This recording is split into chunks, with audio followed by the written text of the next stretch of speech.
ایوان صدارت کے سلوک صاحبان، استاد محترم پروفیسر سید سجاد حسین صاحب، استاد محترم ڈاکٹر قاضی حبیب احمد صاحب اور قابل احترام سامعین، میرے مقالے کا عنوان ہے منٹو تنقید ایک جائزہ۔ منٹو تنقید ایک جائزہ۔ تنقید ادب کی زندگی کے لیے سانس کی مانی اہمیت رکھتی ہے۔ تنقید ادب کی خدمت متعین کرتی ہے اور ادیب کے مقام و مرتبے کا تعین بھی تنقید ہی کرتی ہے، بلکہ تنقید اس سے آگے بڑھ کر تخلیق کاروں کی رہبری اور رہنمائی کا فریضہ بھی انجام دیتی ہے کہ جو کچھ لکھا گیا ہے وہ کیا ہے اور اسے کیا ہونا چاہیے۔ سعادت حسن منٹو کی 100 سالہ یوم پیدائش کے موقع پر اردو دنیا میں منٹو سبھی تقاریب کا انعقاد کیا گیا۔ سیمیناروں کے علاوہ رسائل و جرائد کے خاص نمبر بھی نکالے گئے جن میں منٹو کے فکر و فن کا جائزہ لیا گیا، اس کی تخلیقات کا تجزیہ بھی کیا گیا، عقیدتوں کے وفود میں خراج عقیدت بھی پیش کیا گیا۔ فی الواقع منٹو تنقید کا معاملہ نہایت حساس معاملہ ہے۔ یہ ناقدین ادب کی اطاعت فکری اور دانش مندی کی امتحان گاہ ہے۔ منٹو تنقید نقاد سے بالغ نظری، درس نگاہی اور توازن و اعتدال کی تعمیر ہے۔ منٹو کے فکر و فن کا جائزہ و تجزیہ، تشریح و تقسیم اور نقد و انتقاد کے لیے ضروری ہے کہ منٹو کے ذہن و نفسیات، اس کے مزاج استاد اور اس کے ادب و سماج کو بھی مندوج خاطر رکھا جائے۔ منٹو تنقید کے سلسلے میں سب سے پہلے منٹو کی تحریروں کو ترجیح دی جانی چاہیے۔ خود منٹو نے اپنے مضامین میں اور دیگر تحریروں میں اپنے افسانوں کا دفاع کیا ہے، اپنے افسانوں کی ان کرداروں کی وکالت کی ہے جو خود اسی کی تخلیق کا کام ہے۔ منٹو کے افسانوں کے تجزیے اور تقسیم کے سلسلے میں خود اسی کی تحریریں اولیت کی مستحق بھی ہیں، کیونکہ تخلیق کار اپنی تخلیقات کا اولین ناقد بھی ہوتا ہے۔ منٹو تنقید کو کئی حصوں میں تقسیم کیا جا سکتا ہے، تعلیم و تربیت یا پھر مخالفت و مدافعات۔ اسی طرح منٹو تنقید میں وہ مقالات بھی شامل ہیں جو ہندوستان کی دانشگاہوں یونیورسٹیوں سے PhD کی ڈگریوں کے لیے لکھے گئے۔ اسی طرح منٹو تنقید میں منٹو پر لکھے گئے مضامین و مقالات کے علاوہ منٹو کے فکر و فن اور اس کے تقسیم و تشریح کے سلسلے میں لکھی جانے والی تحریریں بھی اہمیت کی حامل ہیں۔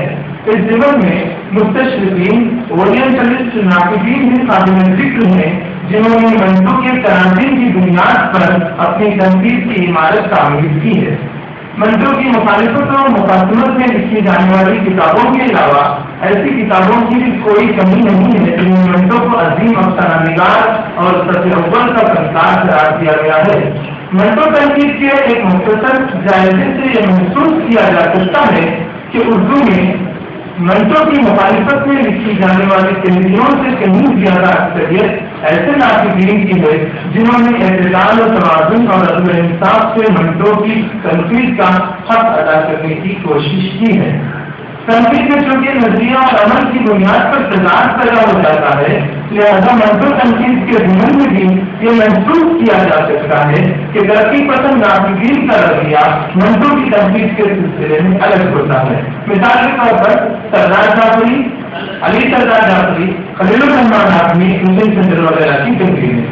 منٹو تنقید میں منٹو کے فن پر لکھنے والے وقار عظیم کی اہمیت کے حامل ہیں۔ وقار عظیم کی منٹو تنقید کے بارے میں کہا جا سکتا ہے کہ ان کی تنقید تاثراتی اور روایتی نوعیت کی ہے، لیکن انہوں نے منٹو کے فن کا جو تجزیہ کیا ہے اسے نظر انداز نہیں کیا جا سکتا۔ عزیز احمد کا نام بھی منٹو تنقید میں اہمیت کا حامل ہے، چونکہ وہ خود ایک فکشن کے اہم تخلیق کار ہیں، لہٰذا انہوں نے اپنا سروکار منٹو کی تکنیک اور منٹو کے اسلوب نگارش پر محدود رکھا ہے۔ منٹو تنقید کے سلسلے میں سب سے پہلا اہم اور معتبر نام ممتاز شیرین کا ہے، جنہوں نے منٹو نوری نناری جیسی کتاب سب سے پہلے پیش کی اور منٹو تنقید میں اپنی اولیت درج کرائی۔ ممتاز شیرین نے منٹو پر باقاعدہ مضامین لکھے جن کا مجموعہ کتابی شکل میں سامنے آیا۔ منٹو شناسی میں ممتاز شیرین کا نام اولیت سے حامل ہے۔ ممتاز شیرین نے منٹو کے تصور انسان کو پیش کیا، انہوں نے منٹو کو سچے دیانتدار اور فکری فنکار کی حیثیت سے اجاگر کیا۔ ممتاز شیرین نے منٹو کے افسانوں کے بارے میں یہ خیال پیش کیا، اس کے بعد شروع۔ منٹو کے افسانوں میں کوئی ابہام نہیں، نہ کوئی پوشیدہ رمز و اشارے ہیں، نہ کوئی پیچیدہ بنیاں کہ ان کے سلجھانے میں جذبت محسوس ہو۔ وقت کے ساتھ نئی تشریحیں، نئی تعبیریں ہوں اور کئی جرتے معانی نکالے جائیں کہ اس کے صاف کھلی سیدھی اور براہ راست نوعیت کی تحریریں ہیں جن کا پیغام واضح ہے۔ اس کے بعد ختم۔ ڈاکٹر دہلی کا نام بھی منٹو تنقید بلکہ تنقید و تنقید اہمیت کے حامل ہے۔ انہوں نے سب سے پہلے منٹو کی حیات کارنامے پر تحقیقی مقالہ لکھا اور کئی کتابیں مرتب کی۔ بادائے جمالیات شکیل الرحمان نے منٹو شناسی کے نام سے ایک کتاب لکھی۔ اپنی جمالیات کی تنقید میں انہوں نے منٹو کے نام پائے جانے والے جمالیات کی علامتوں کو اجاگر کیا۔ اسی پر اکتفا نہیں کیا بلکہ منٹو کے فکر و فن کا جائزہ بھی لیا۔ ایک جگہ شکیل الرحمان لکھتے ہیں، اس کے بعد شروع۔ حقیقت نگاری میں جس سنی زاویہ نگاہ کی ضرورت تھی منٹو اسے پیدا کرتے کرتے رہ گئے، اور اس کی سب سے بڑی وجہ یہ ہے کہ منٹو کا سماجی شعور وہ ابال پیدا نہ کر سکا جس کی ضرورت تھی۔ پھر بھی منٹو کی کمزور اور سنش کہانیوں میں بھی کچھ باتیں ایسی مل جاتی ہیں جن کی ہمیں قدر ہی نہیں کرنی چاہیے بلکہ ان باتوں سے فائدہ بھی اٹھانا چاہیے۔ ان کی اچھی اور ستھری کہانیوں میں جو رامانیاں اور برنانیاں ہیں وہ تو اپنی جگہ پر عیاں اور ظاہر ہیں، لیکن ساتھ ساتھ ان کی ضعیف اور گندی کہانیوں میں بھی افسانے کی تکنیک کا خاص خیال ہے، اور تکنیک کا یہ خیال ہمیں دعوت غور و فکر دیتا ہے۔ مثلاً کرداروں میں انسانی تجربوں کی شمولیت اور ان تجربوں کا خاص بھی ہے۔ منٹو کا ہر کردار اپنی جگہ ایک ٹھوس حقیقت رکھتا ہے، اور ہر کردار میں ایک خاص ماحول کے انسانی تجربے شامل ہو کر اس کردار کی انفرادیت میں زندگی پیدا کرتے ہیں اور ایک کردار کا اثر بن جاتے ہیں۔ منٹو کے کردار ہمارے ماحول میں ہمارے ساتھ ساتھ چلتے ہوئے نظر آتے ہیں اور اپنی سوچ انفرادیت کے ساتھ۔ شکیل الرحمان نے منٹو کے افسانوں میں اڑیا نگاری کے متعلق تجزیہ کرتے ہوئے یہ بھی لکھا ہے کہ منٹو نے ہمیشہ سچائی کو پیش کیا۔ یہ الگ پہلو سے کہ سچائی کی پیشکش میں ان کا لہجہ کیسا رہا اور ان کے انداز بیان کی کیا صورت رہی۔ یہ ضرور ہے کہ منٹو نے جب گندی باتوں کی پیشکش کی ضرورت محسوس کی تو وہ توازن قائم نہیں رکھ سکا۔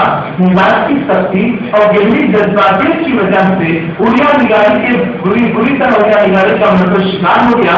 نفسیاتی تحریر کے لیے نفسیاتی احتیاط کی ضرورت ہے۔ اس کے بعد چھوڑ رہا ہوں۔ گوپی چند نارائن نے اپنے مضامین میں منٹو تشخیص کی جانب توجہ دی ہے۔ انہوں نے منٹو کے متن کی خیرت کی روشنی میں اپنی تنقیدی آرا کو پیش کیا ہے۔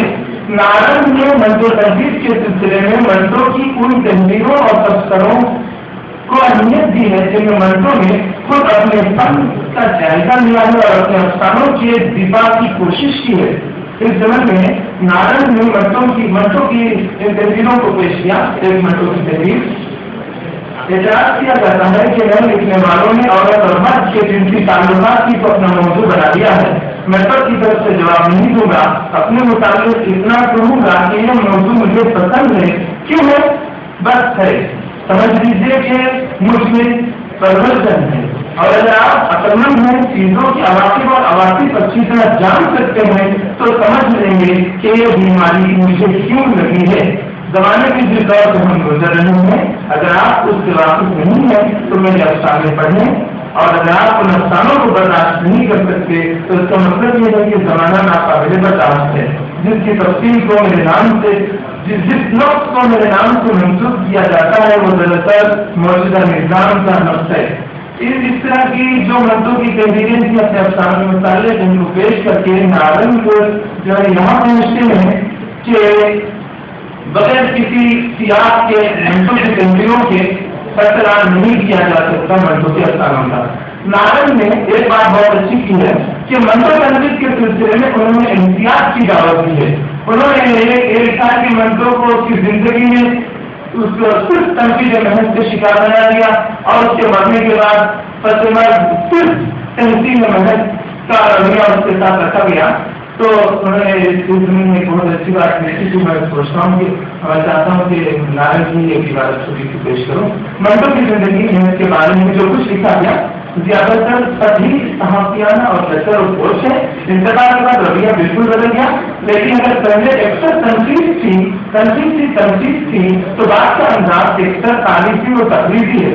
یعنی اگر پہلے کلی تفاضل اور تردید ہے تو بعد میں مبالغہ آمیز تنظیم اور تعریف ہے. دوسرے لفظوں میں اگر پہلا رویہ سیاست جذباتی اور غیر ادبی تھا تو دوسرا رویہ بھی اتنا ہی غیر ادبی اور غیر تنقیدی ہے. فقط زاویہ نگاہ بدل گیا ہے. نوعیت وہی ہے، یعنی تنقید بھی سراست جذباتی تھی اور تنظیم بھی سراست جذباتی ہے. منٹو تنظیم کے سلسلے میں محمد حسن عسکری، احمد نسیم قاسمی، علی سردار جعفری، اپیندر ناتھ اش، درست رینی، انیس ناگی، پریم گوپال متل، محمد اسد اللہ، ابو سعید قریشی، جگدیش چندر خان، منظور نوالے، وقار الدین، میرا الدین، کرشن چندر، باقر مہندی وغیرہ جیسے کئی نام اہم ہیں. لیکن ان تمام نافذین میں دور حاضر کے معروف نفاذ وارث علوی کا نام منٹو تنقید میں سب سے اہم ہے. وارث علوی کو اردو تحریر کا منٹو کہا گیا ہے. انہوں نے اپنے مختلف تنقیدی مضامین میں منٹو کے فکر و فن، منٹو کے افسانوں کی تکنیک اور مواد کا تجزیہ کرنے کی کوشش کی ہے. وارث علوی کی تنقید، وارث علوی کی منٹو تنقید کو، جس میں انہوں نے انگریزی ادب اور عالمی ادب کے تناظر میں منٹو کے فکر و فن کا جائزہ لیا. وارث علوی کی زبان اور اسلوب بیان بھی کافی عجیب ہے. وارث علوی نے منٹو کو محبت اور عقیدت کے ساتھ پڑھا ہے، تو یہیں سے ان کا تنقیدی رویہ معلوم ہو جاتا ہے. ان کا تنقیدی رویہ منٹو کے محاسن کو اجاگر کرنے سے عبارت ہے. وہ منٹو کو نہ صرف پسند کرتے ہیں بلکہ اپنی پسند کو استدلالی رنگ میں کچھ اس طرح پیش کرتے ہیں کہ سب انہیں پسند کرنے لگے. وارث علوی کی کتاب منٹو ایک مطالعہ کے آغاز میں انہوں نے فلاویر کا ایک جملہ نقل کیا ہے، جس کی کتاب کا آغاز ہوتا ہے: جیسے کسی بڑے فنکار کو آپ محبت اور پیار سے پڑھیے، جب اسے آپ پڑھ لیں گے تو آپ کی آنکھوں میں وہی چمک پیدا ہوگی جو سینا سے اترتے وقت موسیٰ کی آنکھوں میں تھی.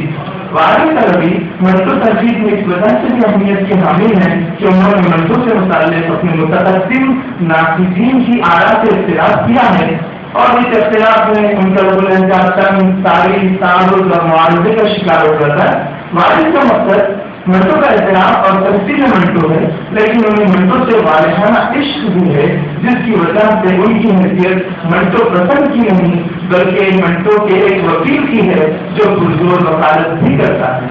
باعتبار مجموعی وارث علوی منٹو تنقید میں اہمیت کے حامل ہیں، انہیں نظر انداز نہیں کیا جا سکتا.